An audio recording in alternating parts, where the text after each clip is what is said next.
தோபித்து அதிகாரம் 1. இது தோபித்தின் கதை. தோபித்து தொபியேலின் மகன். தொபியேல் அனனியேலின் மகன். அனனியேல் அதுவேலின் மகன். அதுவேல் கபேலின் மகன். கபேல் ரபேலின் மகன். ரபேல் இரகுவேலின் மகன். இரகுவேல் அசியேலின் குடும்பத்தினர். நப்தலி குலத்தை சேர்ந்தவர். தோபித்து அசீரியர்களின் மன்னரான எனமேசரின் காலத்தில் திசிபேயிலிருந்து நாடு கடத்தப்பட்டார். திசிபே வட கலிலேயாவில் ஆசேருக்கு வடமேற்கே, தென் திசையில் காதேசு நப்தலிக்கு தெற்கே, பெயருக்கு வடக்கே உள்ளது. தோபித்துக்கு நேர்ந்த சோதனைகள். தோபித்தின் பற்றுறுதி. தோபித்தாகிய நான் என் வாழ்நாள் எல்லாம் உண்மையையும் நீதியையும் பின்பற்றி வாழ்ந்து வந்தேன். அசீரிய நாட்டில் உள்ள நினிவே நகருக்கு என்னுடன் நாடு கடத்தப்பட்ட என் உறவின் முறையாருக்கு என் இனத்தாருக்கும் தருமங்கள் பல செய்து வந்தேன். இளமை பருவத்தில் என் நாடாகிய இஸ்ரேலில் வாழ்ந்தபோது என் மூதாதையான நப்தலியின் குலம் முழுவதும் என் மூதாதையான தாவிதின் வீட்டிலிருந்து பிரிந்து சென்றது. இஸ்ரேலின் குலங்கள் எல்லாம் பலியிடுவதற்காக தேர்ந்தெடுக்கப்பட்ட நகராகிய எருசலேமிலிருந்தும் பிரிந்து சென்றது.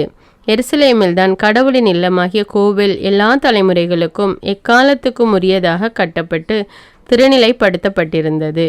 இஸ்ரேலின் மன்னர் எரோபோவாம் தான் நகரில் அமைந்திருந்த கன்றுக்குட்டியின் சிலைக்கு கலிலேயாவின் மலைகள் எங்கும் என் உறவின் முறையார் அனைவரும் என் மூதாதையான நப்தலின் குலம் முழுவதும் பலி செலுத்தி வந்தார்கள். நான் மட்டும் இஸ்ரேலர் எல்லோருக்கும் எக்காலத்துக்கும் கட்டளையிட்டிருந்தபடி திருவிழாக்களின் போது பல முறை எருசலேமுக்கு சென்று வந்தேன். அறுவடையின் முதற்கனியையும் விலங்குகளின் தலையீற்றுகளையும் கால்நடையில் 10 பங்கையும் முதன்முறை நறுக்கப்பட்ட ஆட்டு முடியையும் எடுத்துக்கொண்டு நான் எருசலேமுக்கு விரைவது வழக்கம். அவற்றை காணிக்கையாக்குமாறு ஆரோனின் மைந்தர்களாகிய குருக்களிடம் கொடுத்து வந்தேன். அதுபோன்று தானியம், திராட்சரசம், ஒளிவ எண்ணெய், மாதுளம்பழம், அத்திப்பழம் ஆகியவற்றையும் மற்ற பழங்களிலும் 10 பங்கை எருசலேமில் திருப்பணி புரிந்து வந்த லேவியரிடம் கொடுத்து வந்தேன். மேலும் 10 மற்றொரு பங்கை விற்று 6 ஆண்டுக்கு சேர்த்து வைத்த பணத்தை எருசலேமுக்கு எடுத்து சென்று பகிர்ந்து கொடுத்து வந்தேன். 10 3வது பங்கை கைவிடப்பட்டோருக்கும் கைம்பெண்களுக்கும் இஸ்ரேல் மக்கள் நடுவில் யூத மதத்தை தழுவி வாழ்ந்தோருக்கும் கொடுத்து வந்தேன். ஒவ்வொரு 3ஆம் ஆண்டும் அதை அவர்களிடம் கொடுக்க சென்றபோது மோசேயின் சட்டத்தில் கட்டளையிட்டிருந்தபடியும் என் பாட்டனார் அனனியேலின் அன்னை தெபோரா விதித்திருந்தபடியும் நாங்கள் விருந்துண்டு வந்தோம். என் தந்தை இறக்கவே நான் அனாதையானேன். நான் பெரியவனான போது என் தந்தையின் வழிமரபை சேர்ந்த ஒரு பெண்ணை மணந்தேன். அவள் வழியாக ஒரு மகனை பெற்றெடுத்தேன். அவனுக்கு தோபியா என்று பெயரிட்டேன்.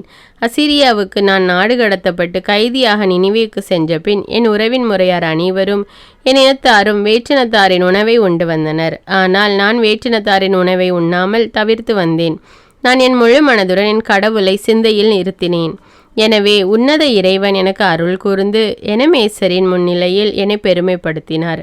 எனமேசர் தமக்கு வேண்டியவற்றையெல்லாம் வாங்கி தருபவனாக என்னை அமர்த்தினார். அவர் இறக்கும் வரை நான் மேதியாவுக்கு சென்று அவருக்கு தேவையானவற்றை அங்கிருந்து வாங்கி வந்தேன். அக்காலத்தில் மேதியா நாட்டில் வாழ்ந்து வந்த கபிரியின் உடன்பிறப்பான கபேலிடம் 400 கிலோ வெள்ளியை கொடுத்து வந்தேன். எனமேசர் இறந்த பின் அவருடைய மகன் சனகரிபு ஆட்சி பொறுப்பை ஏற்றார். அப்போது மேதியாவுக்கு செல்ல வழி இல்லாமல் போயிற்று. எனவே அங்கு என்னால் செல்ல முடியவில்லை. எனமேசரின் காலத்தில் என் இனத்தை சேர்ந்த உறவின் முறையாருக்கு தர்மங்கள் பல செய்து வந்தேன். பசியுற்றோருக்கு உணவும் ஆடையற்றோருக்கு ஆடையும் அளித்து வந்தேன். என் இனத்தாருள் இறந்த யாருடைய சடலமாவது நினிவே நகர மதில்களுக்கு வெளியே எரியப்பட்டிருக்க கண்டால் அதை அடக்கம் செய்து வந்தேன். சனகரிபு கொன்றவர்களையும் அடக்கம் செய்தேன். கடவுளை பழித்துரைத்ததற்காக விண்ணக வேந்தர் அவருக்கு தண்டனை தீர்ப்பு வழங்கிய பொழுது அவர் யூதேயாவிலிருந்து தப்பியோடிவிட்டார். அப்பொழுது அவர் தம் சீற்றத்தில் இஸ்ரேல் மக்களுள் பலரை கொன்றார். நான் அவர்களின் சடலங்களை கவர்ந்து சென்று அடக்கம் செய்தேன். சனகரிபு அவற்றை தேடிய பொழுது காணவில்லை. ஆனால் நினிவேயை சேர்ந்த ஒருவன் சென்று நான் அவற்றை புதைத்து விட்டதாக மன்னரிடம் தெரிவித்தான். எனவே நான் தலைமறைவானேன். பின்னர் மன்னர் என்னை பற்றி கேள்விப்பட்டு என்னை கொல்ல தேடினார் என்று அறிந்து அஞ்சி ஓடிவிட்டேன். என் உடைமைகள் அனைத்தையும் பறிமுதல் செய்யப்பட்டு அரண்மனைக்கு கொண்டு செல்லப்பட்டன. என் மனைவி அன்னாவையும் என் மகன் தோபியாவையும் தவிர எனக்கு எதுவும் எஞ்சியிருக்கவில்லை. 40 நாள்களுக்குள் சனபெரிபின் மைந்தர்கள் 2 அவரை கொன்றுவிட்டு அரராத்து மலைக்கு ஓடிவிட்டனர். அவருக்கு பின் அவருடைய மகன் சக்கர்தோன் ஆட்சிக்கு வந்தார். என் சகோதரர் அனியேலின் மகன் அஹிக்காரை அவர் தம் அரசின் நிதி பொறுப்பில் அமர்த்தினார். இதனால் ஆட்சி பொறுப்பு முழுவதும் அவனிடம் இருந்தது. பின்பு அஹிக்கார் எனக்காக பரிந்து பேசினதால் நான் நினிவேக்கு திரும்பி வந்தேன்.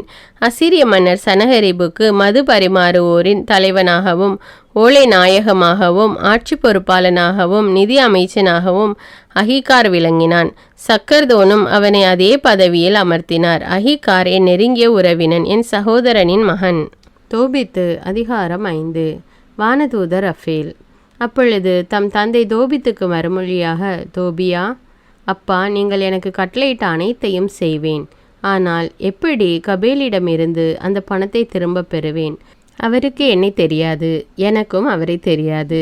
அவர் என்னை யாரென்று அறிந்து கொள்ளவும் என்னை நம்பி என்னிடம் பணத்தை கொடுக்கவும் நான் எத்தகைய அடையாளம் காட்டுவேன்?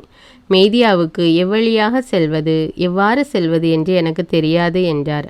அப்பொழுது தோபித்து தன் மகன் தோபியிடம் ஆவணம் ஒன்றில் கபேல் கையொப்பமிட்டார். நானும் கையொப்பமிட்டேன்.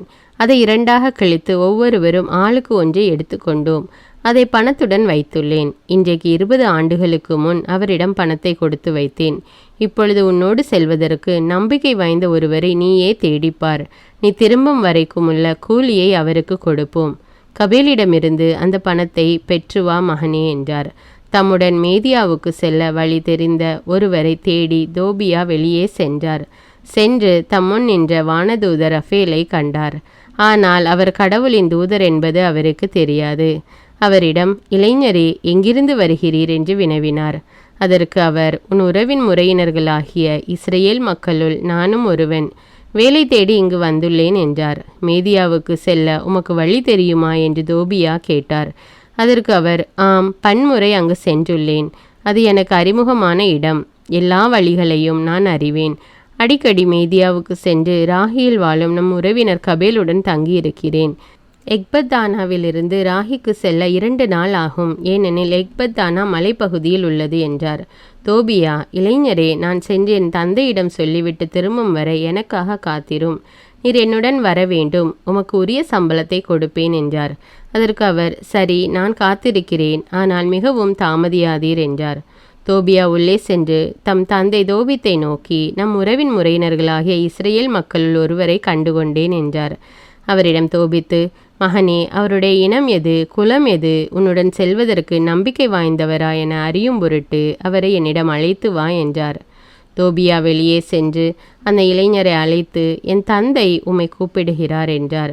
அவர் உள்ளே சென்றதும் தோபித்து முதலில் அவருக்கு வணக்கம் தெரிவித்தார்.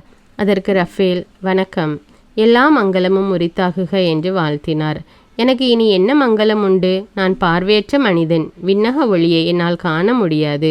ஒளியை ஒருபோதும் காண இயலாத இறந்தோர் போன்று இருளில் கிடக்கின்றேன். நான் உயிர் வாழும்போதே இறந்தவர்களுடன் இருக்கிறேன்.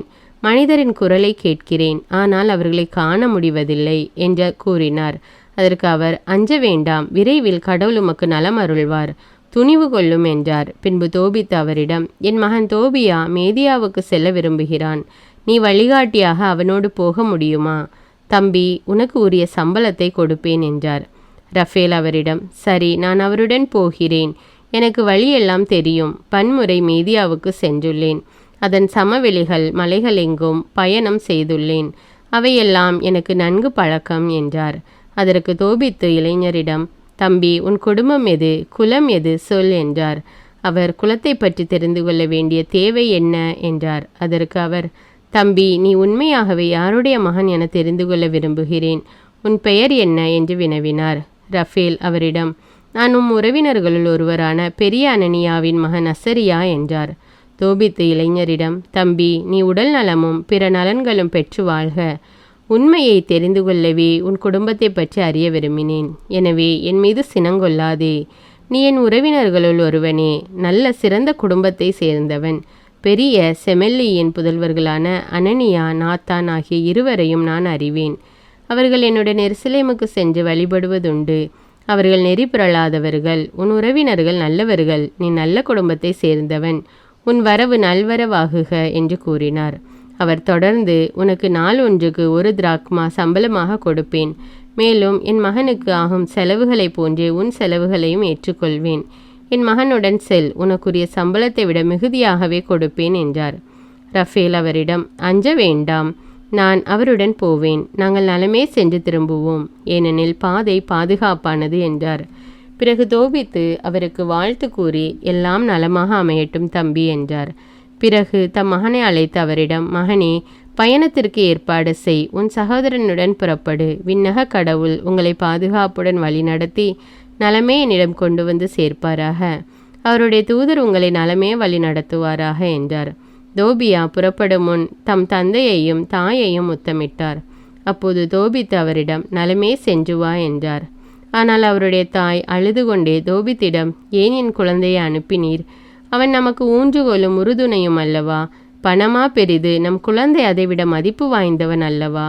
ஆண்டவர் நமக்கு அருளிய வாழ்வே நமக்கு போதுமே என்றார். தோபித்து அவரிடம், கவலை வேண்டாம், நம் மகன் நலமே சென்று திரும்புவான், அவன் நலமுடன் உன்னிடம் திரும்பும் நாளை நீ காண்பாய், எனவே கவலை வேண்டாம் அன்பே. அவர்களை பற்றி அச்சம் கொள்ள வேண்டாம், நல்ல தூதர் ஒருவர் அவனுடன் சென்று பயணத்தை வெற்றியாய் முடித்து நலமே திரும்ப அழைத்து வருவார் என்றார். அதை கேட்ட தோபியாவின் தாய் அழுகையை நிறுத்தினார். தோபித்து அதிகாரம் 6.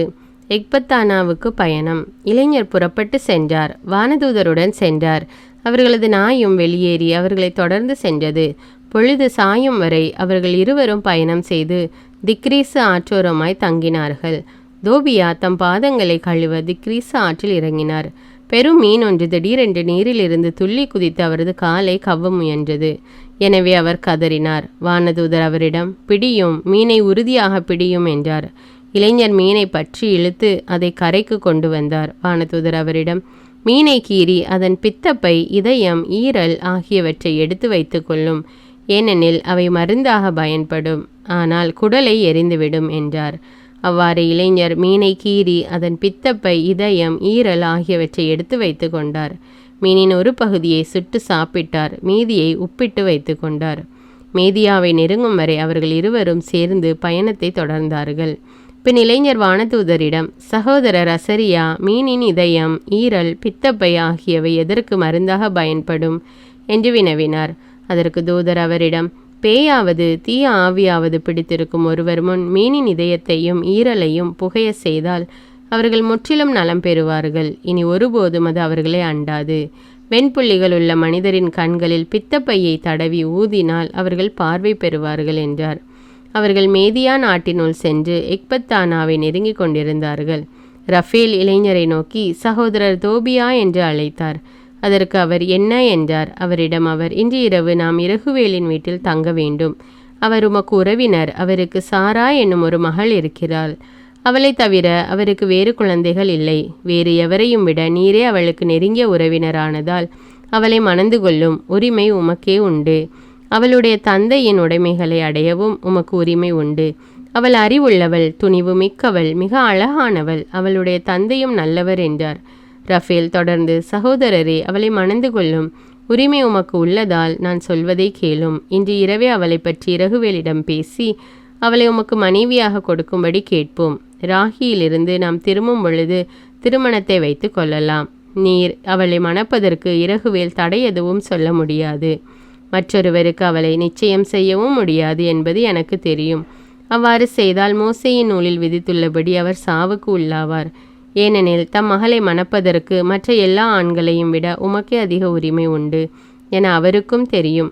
இப்பொழுது சகோதரரே, நான் சொல்வதை கேளும். பெண்ணை பற்றி இன்று இரவு பேசி அவளை உமக்கு நிச்சயிப்போம். ராகியிலிருந்து நாம் திரும்பும் பொழுது அவளை நம்முடன் அழைத்து கொண்டு வீடு திரும்புவோம் என்றார்.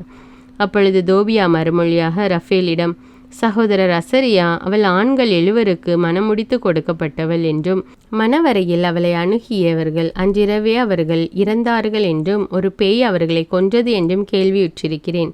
இப்போது எனக்கு அச்சமாக உள்ளது. ஏனெனில் அவளுக்கு பேய் ஒரு தீங்கும் இழைப்பதில்லை, ஆனால் அவளை நெருங்குகின்றவரையே கொன்றுவிடுகிறது. என் தந்தைக்கு நான் ஒரே மகன். நான் இறக்க நேர்ந்தால் என்னை பற்றிய வருத்தம் என் தாய் தந்தையின் வாழ்வை முடித்து அவர்களை கல்லறைக்கு கொண்டு போய்விடும் என அஞ்சுகிறேன். அவர்களை அடக்கம் செய்ய வேறு மகன் இல்லை என்றார். அதற்கு வானதூதர் அவரிடம், தம் தந்தையின் குடும்பத்திலிருந்து ஒரு பெண்ணை மணந்து கொள்ள தந்தை உமக்கு கட்டளையிட்டதை மறந்துவிட்டீரா? ஆதலால் நான் சொல்வதை கேளும். சகோதரரே, அந்த பேயை பற்றி கவலைப்பட வேண்டாம். சாராவை மணந்து கொள்ளும். இன்று இரவே அவள் உம்முடைய மனைவி ஆவாள் என்பது உறுதி. நீர் மணவரையில் நுழைந்ததும் மீனின் ஈரலில் இருந்தும் இதயத்திலிருந்தும் ஒரு சிறு பகுதியை எடுத்து தூபத்திற்கான நெருப்பிலிடும். அதிலிருந்து கிளம்பும் பகையை பேய் மோந்தவுடன் அது ஓடிவிடும். இனி ஒருபோதும் அவளை அண்டாது. அவளுடன் நீர் கூடும் முன் முதலில் நீங்கள் இருவரும் எழுந்து நின்று மன்றாடுங்கள். விண்ணக ஆண்டவர் உங்கள் மீது இறங்கி காத்தருள வேண்டுங்கள். அஞ்சாதீர். உலகம் உண்டாகும் முன்பே அவள் உமக்கென்று குறிக்க பெற்றவள். நீர் அவளை பேயினின்று விடுவிக்க அவள் உம்மோடு வருவாள். அவள் வழியாக உமக்கு குழந்தைகள் பிறக்கும். அவர்கள் உமக்கு சகோதரர்கள் போல் இருப்பார்கள் என நம்புகிறேன். எனவே கவலை வேண்டாம் என்றார். சாரா தம் தந்தை வழி உறவினர் என்று சொன்ன ரஃபேல் கூறியதை கேட்ட தோபியா அவளை மிகவும் விரும்பி தம் உள்ளத்தை பறிகொடுத்தார். தோபித்து அதிகாரம் 7. இரகுவேலின் வீட்டில். அவர்கள் எக்பத்தானாவை அடைந்த பொழுது தோபியா அசரியாவிடம், சகோதரர் அசரியா, உடனே என்னை உம் உறவினர் இரகுவேலின் வீட்டிற்கு அழைத்து செல்லும் என்றார். எனவே ரஃபேல் அவரை இரகுவேலின் வீட்டுக்கு அழைத்து சென்றார். இரகுவேல் தம் வீட்டு முற்றத்து கதவு அருகே அமர்ந்திருக்க அவர்கள் கண்டு முதலில் அவரை வாழ்த்தினார்கள். அதற்கு அவர், இளைஞர்களே வணக்கம், உங்களுக்கு நலம் பெருகட்டும் என்று அவர்களை வாழ்த்தினார். பின்னர் அவர்களை அவர் வீட்டிற்குள் அழைத்து சென்று, இவ்விளைஞர் என் உறவினர் தோபித்தை போல் இல்லையா என்று தம் மனைவி எதினாவிடம் வியந்து கூறினார். எதினா அவர்களை, இளைஞர்களே எங்கிருந்து வருகிறீர்கள் என்று கேட்டார். அவர்கள் அவரிடம், நாங்கள் நினிவேக்கு நாடு கடத்தப்பட்ட நப்தலியின் மக்கள் என்றார்கள். அதற்கு எதினா அவர்களிடம், எங்கள் உறவினர் தோபித்தை தெரியுமா என்று கேட்டார். அவர்கள், அவரை எங்களுக்கு தெரியும் என்றார்கள். பின்பு அவர் நலமா என்று கேட்டார். அவர்கள், அவர் உயிரோடு நலமாக இருக்கிறார் என்றார்கள். என் தந்தைதான் அவர் என்றார் தோபியா. உடனே இரகுவேல் துள்ளி எழுந்து அவரை முத்தமிட்டு மகிழ்ச்சி கண்ணீர் வடித்தார். தம்பி, உனக்கு மங்களம் உண்டாகுக. நீ ஒரு நல்ல சிறந்த தந்தையின் மகன்.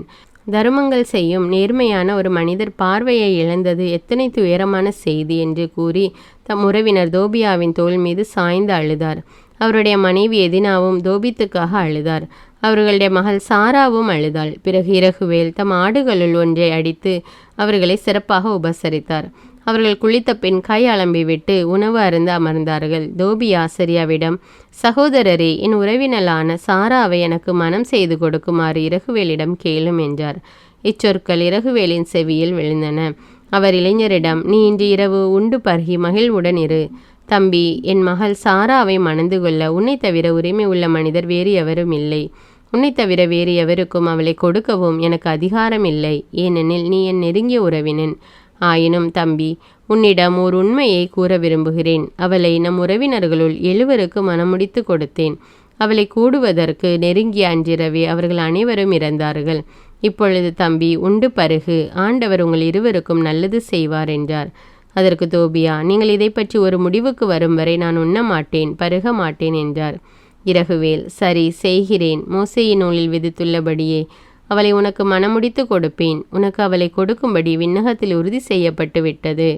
ஆகவே உன் உறவினலை ஏற்றுக்கொள். இனி நீ அவளுக்கு உரியவன், அவள் உனக்குரியவள். இன்று முதல் என்றுமே அவள் உன்னுடையவள். தம்பி, விண்ணக ஆண்டவர் இன்று இரவு உங்களை காப்பாராக, உங்கள் மீது இரக்கமும் அமைதியும் பொழிவாராக என்றார். தோபியா சாரா திருமணம். இரகுவேல் தம் மகள் சாராவை அழைக்க அவள் வந்தாள். அவளது கையை பிடித்து தோபியாவிடம் கொடுத்தார். மோசேயின் நூலில் விதித்துள்ள சட்டங்கள் முறைமைகளின்படி இவள் உனக்கு மனைவி ஆகிறாள். இவளை ஏற்றுக்கொண்டு உன் தந்தையின் வீட்டுக்கு இனிதே அழைத்து செல். விண்ணக கடவுள் உங்களுக்கு அமைதி அருள்வாராக என்றார். பின்பு அவர் சாராவின் தாயை அழைத்து ஒரு ஏட்டை கொண்டு வர சொன்னார். மோசேயின் சட்டம் விதித்துள்ளபடி சாராவை தோபியாவின் மனைவியாக்கும் திருமண ஒப்பந்தத்தை அதில் எழுதி கொடுத்தார். அதன்பின் அவர்கள் உண்டு பருக தொடங்கினார்கள். இரகுவேல் தம் மனைவி எதினாவை அழைத்து அவரிடம், அன்பே, மற்றோர் அறையை ஏற்பாடு செய்து அவளை அங்கு அழைத்து செல் என்றார். இரகுவேல் தமக்கு கூறியபடி அவர் சென்று அறையில் படுக்கையை ஏற்பாடு செய்தார். தம் மகளை அங்கு அழைத்து சென்று அவளுக்காக அழுதார். பிறகு கண்ணீரை துடைத்து கொண்டு அவளிடம், அஞ்சாதே மகளே, விண்ணக ஆண்டவர் உன் துயரத்தை மகிழ்ச்சியாக மாற்றுவார். துணிவுகொள் மகளே என்று சொல்லிவிட்டு வெளியே வந்தார். தோபித்து அதிகாரம் 8. பேய் சாராவை விட்டு நீங்குதல். அவர்கள் உண்டு பருகி முடித்த பின் சாராவின் பெற்றோர் உறங்க விரும்பினர். எனவே மணமகனை படுக்கை அறைக்குள் அழைத்து சென்றனர். அப்பொழுது தோபியா ரஃபேலின் சொற்களை நினைவு கூர்ந்து தம் பையிலிருந்து மீனின் இரளையும் இதயத்தையும் எடுத்து கொண்டார். அவற்றை தூபத்திற்கான நெருப்பில் இட்டார். மீனிலிருந்து கிளம்பிய தீய நாற்றம் பேயை தாக்கவே அது பறந்து எகிப்துக்கு ஓடி போயிற்று. ரஃபேல் விரட்டி சென்று அதை கட்டி விலங்கிட்டார். தோபியா சாராவின் மன்றாட்டு. சாராவின் பெற்றோர் வெளியில் சென்று அறையின் கதவை மூடினர். தோபியா படுக்கையிலிருந்து எழுந்து சாராவிடம், அன்பே எழுந்திரு, நம் ஆண்டவர் நம் மீது இறங்கி காத்தருளுமாறு பணிந்து மன்றாடுவோம் என்றார். சாரா எழுந்து நின்றாள். அவர்கள் மன்றாடத் தொடங்கி தங்களை காத்தருளுமாறு வேண்டினார்கள். தோபியா பின்வருமாறு வேண்டினார். எங்கள் மூதாதையரின் இறைவா போற்றி. உமது பெயர் என்றென்றும் எல்லா தலைமுறைகளுக்கும் போற்றி. வானங்களும் உம் படைப்பு அனைத்தும் எக்காலமும் உம்மை போற்றுக. நீர் ஆதாமை படைத்தீர். அவருடைய மனைவி ஏவாளை அவருக்கு துணையாகவும் ஆதரவாகவும் உண்டாக்கினீர். அவர்கள் இருவரிடமிருந்தும் மனித இனம் தோன்றியது.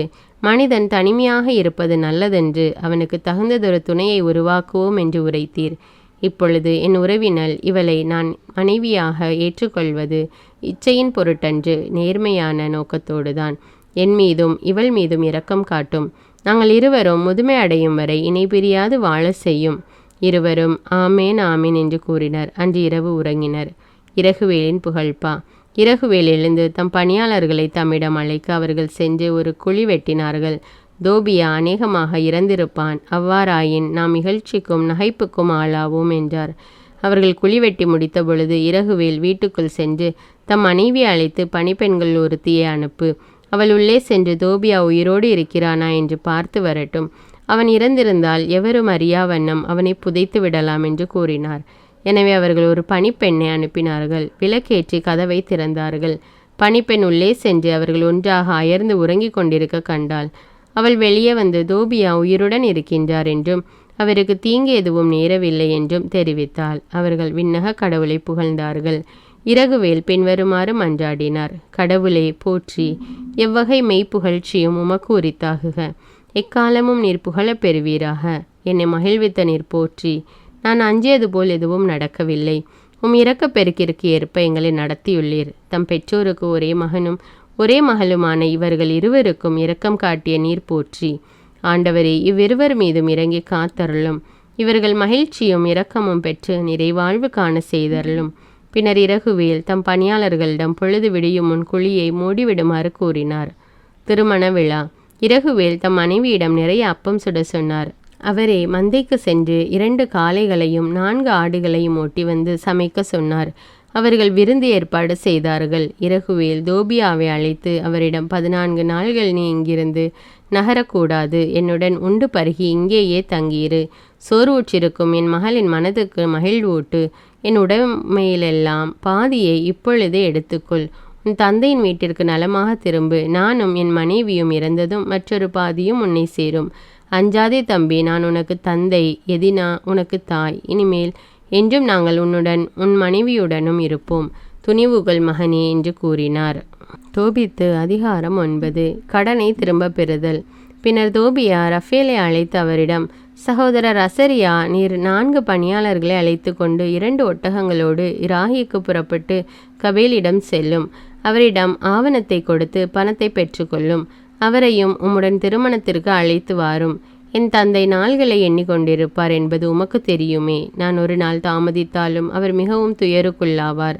இறகுவேல் என்ன ஆணையிட்டுள்ளார் என பாரும்.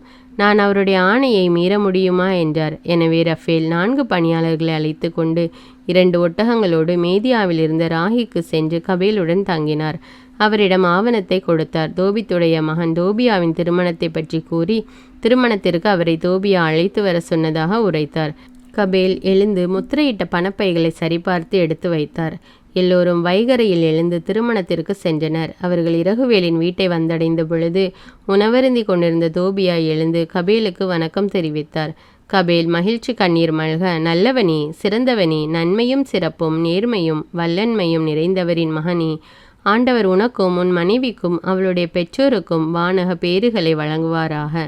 என் உறவினர் தோபித்தை போல தோற்றமுள்ள ஒருவரை காண செய்த கடவுள் போற்றி என்று கூறி தோபித்தை வாழ்த்தினார். தோபித்து அதிகாரம் 10. தோபித்து அன்னாவின் கவலை. இதற்கிடையில் மேதியாவுக்கு சென்று திரும்ப எத்தனை நாள்களாகும் என்று ஒவ்வொரு நாளும் தோபித்து எண்ணிக்கொண்டிருந்தார். நாள்கள் நகர்ந்தனவே தவிர மகன் திரும்பி வரவில்லை. ஒருவேளை அங்கு தாமதமாகிவிட்டதோ? கபேல் இறந்திருப்பாரோ? தோபியாவுக்கு பணம் கொடுக்க யாருமில்லையோ என்றெல்லாம் எண்ணி கவலை கொள்ளத் தொடங்கினார். அவருடைய மனைவி அன்னா, என் மகன் மறைந்து விட்டான், அவனை இனி உயிரோடு காண முடியாதே என்று மகனை நினைத்து அழுது புலம்ப தொடங்கினார். ஐயோ என் மகனே, என் கண்களின் ஒளியான உன்னை போக விட்டேனே என்று கலங்கினார். தோபித்து, அன்பே, பேசாமல் இரு, கவலைப்படாதே, நம் மகன் நன்றாய்த்தான் இருக்கிறான். அங்கு அவர்களுக்கு எதிர்பாராமல் ஏதாவது நடந்திருக்கலாம். அவனுடன் சென்ற மனிதர் நம்பத்தக்கவர், நம் உறவினர்களுள் ஒருவர். அன்பே, மகனுக்காக வருந்தாதே, விரைவில் அவன் திரும்பி விடுவான் என்று தம் மனைவியை தேற்றினார். அதற்கு அண்ணா, என்னிடம் பேசாதீர்கள், என்னை ஏமாற்ற வேண்டாம், என் மகன் இறந்துவிட்டான் என்று புலம்பினார். நாள்தோறும் அண்ணா ஓடி சென்று தம் மகன் சென்ற பாதையையே பார்த்து கொண்டிருப்பார். யாரையும் நம்ப மாட்டார். கதிரவன் மறைந்ததும் வீடு திரும்புவார். இரவெல்லாம் உறங்காமல் அழுது கொண்டே இருப்பார். தோபியா வீடு திரும்புதல். இறகுவேல் தாம் உறுதியிட்டு கூறியிருந்தவாறு தம் மக்களுக்காக வழங்கிய 14 நாள் விருந்து நிறைவு பெற்றது. பின் தோபியா அவரிடம் சென்று, என்னை போக விடுங்கள், என் தந்தையும் தாயும் என்னை மீண்டும் காணலாம் என்னும் நம்பிக்கையை இதற்குள் இழந்திருப்பார்கள் என அறிவேன். இப்பொழுது என் தந்தையிடம் செல்ல விடையளிக்குமாறு உங்களை வேண்டுகிறேன்.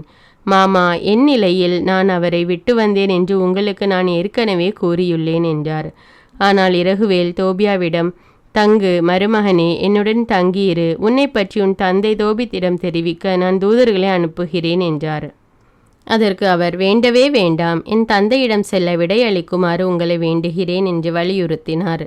இறகுவேல் எழுந்து தோபியாவின் மனைவி சாராவையும் தம் உடைமையிலெல்லாம் பாதியையும் ஆண் பெண் பணியாளர்களையும் காளைகள், ஆடுகள், கழுதைகள், ஒட்டகங்கள், துணி, பணம், வீட்டுக்குரிய பொருள்கள் ஆகிய அனைத்தையும் அவரிடம் ஒப்படைத்து பிரியாவிடை கூறினார். தோபியாவை கட்டி தழுவியபடி, மருமகனே, நலமுடன் போய் வா, உன் பயணம் இனிதே அமையட்டும். விண்ணக ஆண்டவர் உனக்கும் உன் மனைவி சாராவுக்கும் வளம் அருள்வாராக. நான் இறக்கும் முன் உங்கள் குழந்தைகளை காண்பேனாக என்றார்.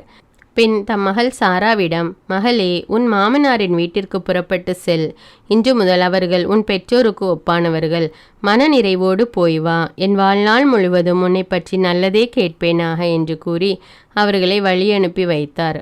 எதினா தோபியாவிடம், என் அன்புக்குரிய மருமகனே, ஆண்டவர் உம்மை நலமுற அழைத்து செல்வாராக. நீரும் என் மகள் சாராவும் பெற்றெடுக்கும் குழந்தைகளை நான் இறக்கும் முன் காண்பேனாக. ஆண்டவர் திருமுன் என் மகளை உம்மிடம் ஒப்படைக்கின்றேன். உம் வாழ்நாள் முழுவதும் அவள் கண் கலங்காமல் பார்த்து கொள்ளும். மருமகனே, மனநிறைவோடு போய் வாரும். இன்று முதல் நான் உம் அன்னை, சாரா உம் மனைவி, நம் வாழ்வில் எந்நாளும் வளமாக வாழ்வோமாக என்று கூறி அவர்கள் இருவரையும் முத்தமிட்டு இனிதே வழி அனுப்பி வைத்தார். தோபியா, என் வாழ்நாள் எல்லாம் உங்களை மதிப்பதே எனக்கு மகிழ்ச்சி என்று கூறி இறகுவேலிடமிருந்து அவருடைய மனைவி எதினாவிடமிருந்தும் நலமோடும் மகிழ்ச்சியோடும் விடைபெற்றார். விண்ணுக்கும் மண்ணுக்கும் ஆண்டவரும் அனைத்துக்கும் மன்னருமானவரே, தம் பயணத்தை வெற்றியாக நடத்தி கொடுத்தமைக்காக அவரை போற்றினார். தோபித்து அதிகாரம் 11. அவர்கள் நினிவேக்கு எதிரே இருந்த காசேரி நகரை நெருங்கிய பொழுது, ரஃபேல், உம் தந்தையை என் நிலையில் விட்டு வந்தோம் என்பது உமக்கு தெரியும். எனவே உம் மனைவிக்கு முன்னரே நாம் விரைந்து சென்று மற்றவர்கள் வந்து சேர்வதற்குள் வீட்டை ஒழுங்குபடுத்துவோம் என்றார். ரஃபேல் தோபியாவிடம், மீனின் பித்தப்பையை கையில் எடுத்துக்கொள்ளும் என்றார். இருவரும் ஒன்றாக சென்றனர். நாயும் அவர்களை பின்தொடர்ந்து சென்றது. இதற்கிடையில் அண்ணா தன் மகன் வழியை பார்த்த வண்ணம் அமர்ந்திருந்தார். மகன் வருவதைக் கண்டு தம் கணவரிடம், உம் மகன் வருகிறான், அவனுடன் சென்றவரும் வருகிறார் என்றார். தோபித்துக்கு பார்வை திரும்புதல். தோபியா தம் தந்தையை அணுகும் முன் ரஃபேல் அவரிடம், உன் தந்தை பார்வை பெறுவது உறுதி. அவருடைய கண்களில் மீனின் பித்தப்பையை தேய்த்துவிடும். அது அவருடைய கண்களில் உள்ள வெண்புள்ளிகள் சுருங்கி உரிந்து விழ செய்யும். உம் தந்தை பார்வை பெற்று ஒளியை காண்பார் என்றார். அண்ணா ஓடி வந்து தம் மகனை கட்டி பிடித்து கொண்டு, மகனே, உன்னை பார்த்து விட்டேன், இனி நான் இறக்கலாம் என்று கூறி மகிழ்ச்சி கண்ணீர் வடித்தார். தோபித்து எழுந்து தடுமாறியவாறு முற்றத்தின் கதவு வழியாக வெளியே வந்தார். தோபியா அவரிடம் சென்றார். அவரது கையில் மீனின் பித்தப்பை இருந்தது. தம் தந்தையை தாங்கியவாறு அவருடைய கண்களில் ஊதி, கலங்காதீர்கள் அப்பா என்றார். பிறகு கண்களில் மருந்திட்டு தம் இரு கைகளாலும் அவருடைய கண்களின் ஓரத்திலிருந்து படலத்தை உரித்தெடுத்தார். தோபித்து தம் மகனை கட்டி பிடித்து கொண்டு மகிழ்ச்சி கண்ணீர் வடித்தவாறே, என் மகனே, என் கண்ணின் ஒளியே, உன்னை பார்த்து விட்டேன் என்றார். கடவுள் போற்றி, அவரது மாபெரும் பெயர் போற்றி, அவருடைய தூய வானதூதர் அனைவரும் போற்றி, அவரது மாபெரும் பெயர் நம்மை பாதுகாப்பதாக. எல்லா வானதூதரும் என்றென்றும் போற்றி. கடவுள் என்னை தண்டித்தார், இப்போதோ என் மகன் தோபியாவை நான் காண்கிறேன் என்று கடவுளை போற்றினார். தோபியா அக்களிப்புடன் கடவுளை வாயார புகழ்ந்து கொண்டே வீட்டிற்குள் நுழைந்தார். தம் பயணத்தை வெற்றியாக முடித்துவிட்டதாகவும் பணத்தை திரும்ப பெற்றுவிட்டதாகவும் இரகுவேலின் மகள் சாராவை மனம் புரிந்து கொண்டதாகவும் அவள் நினிவேயின் வாயில் அருகில் வந்து கொண்டிருப்பதாகவும் தம் தந்தையிடம் கூறினார். தோபித்து அக்களிப்புடன் ஆண்டவரை புகழ்ந்து கொண்டே தம் மருமகளை சந்திக்க நினிவேயின் வாயிலுக்கு சென்றார். நினிவே மக்கள் அவர் செல்வதையும் யாருடைய உதவியுமின்றி திடமாக நடப்பதையும் கண்டு வியந்தார்கள். தம் கண்களை திறந்ததன் வழியாக கடவுள் தம் மீது எத்தனை இரக்கம் காட்டியுள்ளார் என்று தோபித்து அவர்கள் முன் அறிக்கையிட்டார். தம் மகன் தோபியாவின் மனைவி சாராவை சந்தித்து வாழ்த்தினார். மருமகளே, உன்னை எங்களிடம் கொண்டு வந்து சேர்த்த உன் கடவுள் போற்றி. மருமகளே, உன் தந்தை வாழ்க. என் மகன் தோபியாவுக்கு என் வாழ்த்துக்கள், உனக்கும் என் வாழ்த்துக்கள். மருமகளே, உன் வீட்டிற்குள் வா. நலம், பேறு, மகிழ்ச்சி ஆகிய அனைத்தும் உன்னோடு வருக என்று வரவேற்றார். நினிவேயில் இருந்த யூதர்கள் அனைவருக்கும் அது ஓர் இனிய நாள். தோபித்தின் நெருங்கிய உறவினர் அகிக்காரும் நாதாபும் அவரது மகிழ்ச்சியில் கலந்து கொண்டார்கள். தோபித்து அதிகாரம் 12. தோபித்தின் புகழ்பாவும் அறிவுரையும். ரஃபேல் தம்மை வெளிப்படுத்தல். திருமண விழா முடிந்ததும் தோபித்து தன் மகன் தோபியாவை அழைத்து, மகனே, உன்னுடன் பயணம் செய்த இளைஞருக்கு இப்பொழுது சம்பளம் கொடுத்துவிடு. உரிய தொகையை விட மிகுதியாகவே கொடு என்றார். அதற்கு அவர், அப்பா, அவருக்கு எவ்வளவு சம்பளம் கொடுக்கட்டும், நாங்கள் கொண்டு வந்த தொகையில் பாதியை அவருக்கு கொடுத்தாலும் தகும். ஏனெனில் அவர் என்னை நலமே திரும்ப அழைத்து வந்து சேர்த்தார். என் மனைவியை நலம் பெற செய்தார். பணத்தை என்னுடன் கொண்டு வந்தார். உங்களுக்கு நலம் அளித்தார். இவற்றுக்கெல்லாம் சேர்த்து எவ்வளவு கொடுக்கலாம் என்று கேட்டார். தோபித்து அவரிடம், மகனே, அவர் கொண்டு வந்த அனைத்திலும் பாதியை பெறுவதற்கு அவருக்கு தகுதி உள்ளது என்றார். பின்னர் ரஃபேலை அழைத்து, நீர் கொண்டு வந்த அனைத்திலும் பாதியை சம்பளமாக எடுத்துக்கொண்டு நலமே சென்று வருக என்று கூறினார். அப்பொழுது ரஃபேல் அவர்கள் இருவரையும் தனியாக அழைத்து பின்வருமாறு கூறினார். கடவுளை புகழுங்கள். அவர் உங்களுக்கு செய்த நன்மைகளை எல்லா உயிர்கள் முன்னும் அறிக்கையிடுங்கள். அவரது பெயரை புகழ்ந்து பாடுங்கள். மனிதர் அனைவர் முன்னும் கடவுளின் செயல்களை போற்றி புகழ்ந்து அறிக்கையிட தயங்காதீர்கள். மன்னரின் இரகசியத்தை காப்பது சிறந்தது. கடவுளின் செயல்களை எடுத்துரைப்பதும் அறிக்கையிடுவதும் அதனினும் சிறந்தது. நல்லதை செய்யுங்கள், தீமை உங்களை அணுகாது. அநீதியாக சேர்த்த செல்வத்தை விட உண்மையான மன்றாட்டு சிறந்தது. ஆனால் நீதியுடன் இணைந்து தர்மம் அதைவிட சிறந்தது. அநீதியாக சேர்த்த செல்வத்தை விட நீதியாக சேர்த்த சிறிதளவு செல்வம் சிறந்தது. தர்மம் சாவினின்று காப்பாற்றும், எல்லா பருவத்தினின்றும் தூய்மையாக்கும். தர்மம் செய்வோரின் வாழ்வை அது நிறைவுள்ளதாக்கும். பாவமும் அநீதியும் புரிவோர் தங்களுக்கு தாங்களே கொடிய எதிரிகள். முழு உண்மையையும் உங்களுக்கு எடுத்துரைப்பேன். எதையும் உங்களிடமிருந்து மறைக்க மாட்டேன். மன்னரின் இரகசியத்தை காப்பது சிறந்தது. கடவுளின் செயல்களை எடுத்துரைப்பது அதனினும் சிறந்தது என்று முன்பே உங்களுக்கு சொல்லியிருக்கிறேன். நீரும் சாராவும் மன்றாடிய போது நான் தான் உங்கள் வேண்டுதல்களை எடுத்து சென்று ஆண்டவரின் மாட்சிமிகு திருமுன் ஒப்படைத்தேன். இறந்தோரை நீர் புதைத்து வந்தபோதும் நான் அவ்வாறே செய்தேன். நீர் உணவு அருந்துவதை விட்டு எழுந்து வெளியே சென்று இறந்தோரை அடக்கம் செய்ய தயங்காத போது நானே உம்மை சோதிக்க அனுப்பப்பட்டேன். அதேபோல் உமக்கும் மருமகள் சாராவுக்கும் நலமருள கடவுள் என்னை அனுப்பினார். நான் ரஃபேல், ஆண்டவருடைய மாட்சிமிகு திருமுன் பணிபுரியும் 7 வானதூதர்களுள் ஒருவர் என்றார். அதிர்ச்சி மேலிட இருவரும் அச்சத்துடன் குப்புற விழுந்தனர். ரஃபேல் அவர்களிடம், அஞ்சாதீர்கள், உங்களுக்கு அமைதி பெருகட்டும். கடவுளை என்றென்றும் புகழுங்கள். என் விருப்பப்படி என்று கடவுளின் திருவுளப்படியே நான் உங்களோடு இருந்தேன். உங்கள் வாழ்நாள் முழுவதும் கடவுளை புகழ்ந்து பாடுங்கள். நான் ஒன்றும் உண்ணவில்லை. நீங்கள் கண்டதெல்லாம் வெறும் காட்சியே என அறிந்து கொள்ளுங்கள். இப்பொழுது உலகில் இருக்கும் பொழுதே ஆண்டவரை போற்றுங்கள். கடவுளது புகழை அறிக்கையிடுங்கள். இதோ நான் என்னை அனுப்பியவரிடமே திரும்புகிறேன். உங்களுக்கு நிகழ்ந்த இவற்றை எல்லாம் எழுதி வையுங்கள் என்றார். பின்னர் விண்ணகம் நோக்கி சென்றார். அவர்கள் தரையிலிருந்து எழுந்தபோது ரஃபேலை காண முடியவில்லை. அவர்கள் கடவுளை பாடி புகழ்ந்தார்கள். கடவுளின் தூதர் அவர்களுக்கு தோன்றி ஆற்றிய மாபெரும் செயல்களுக்காக கடவுளின் புகழை அறிக்கையிட்டார்கள். தோபித்து அதிகாரம் 13. தோபித்தின் புகழ்பா. தோபித்தின் புகழ்பா வருமாறு. என்றும் ஆளும் கடவுள் போற்றி. ஏனெனில் அவருடைய ஆட்சி எக்காலத்துக்கும் நிலைக்கும். அவர் தண்டிக்கிறார், இரக்கமும் காட்டுகிறார். பாதாளத்தின் ஆழத்திற்கே தள்ளுகிறார். பேரழிவில் இருந்து மேலே தூக்குகிறார்.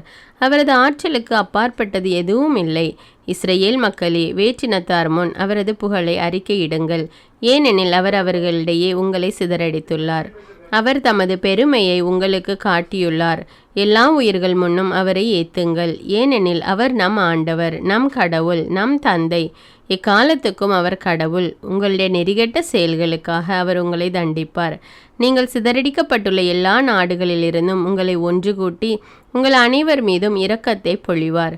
நீங்கள் உங்கள் முழு உள்ளத்தோடும் முழு ஆன்மாவோடும் அவர் பால் திரும்பி அவர் திருமுன் உண்மையுடன் ஒழுகினால் அவர் உங்கள் பால் திரும்புவார்.